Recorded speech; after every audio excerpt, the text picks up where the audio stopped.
गोंदिया जिल्हा पोलीस दलातर्फे fit India cycling drive अंतर्गत 10 किलोमीटर सायक्लॉथॉन स्पर्धेचे भव्य आयोजन करण्यात आले। पोलीस अधीक्षक श्री गोरख भामरे यांच्या मार्गदर्शनाखाली 23 ऑगस्ट रोजी सकाळी 6 वाजता पोलीस मुख्यालय गोंदिया येथून या उपक्रमाला सुरुवात झाली।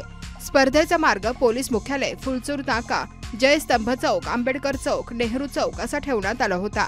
परतीच्या फेरीसह एकूण 10 किलोमीटर अंतर पूर्ण करीत सहभागी स्पर्धकांनी उत्साहात सायकलिंग केले।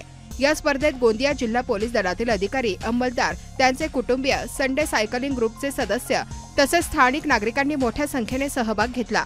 महिलांनीही पुरुषांबरोबर खांद्याला खांदा लावून उत्साहाने भाग घेतला।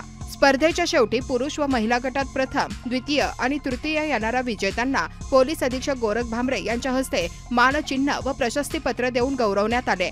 या उपक्रमाचे यशस्वी आयोजन अप्पर पोलीस अधीक्षक अभय डोंगरे, उपविभागीय पोलीस अधिकारी रोहिणी बानकर, प्रमोद मडामे, साहिल झारकर तसेच विविध पोलीस अधिकारी यांच्या मार्गदर्शनाखाली पार पडले।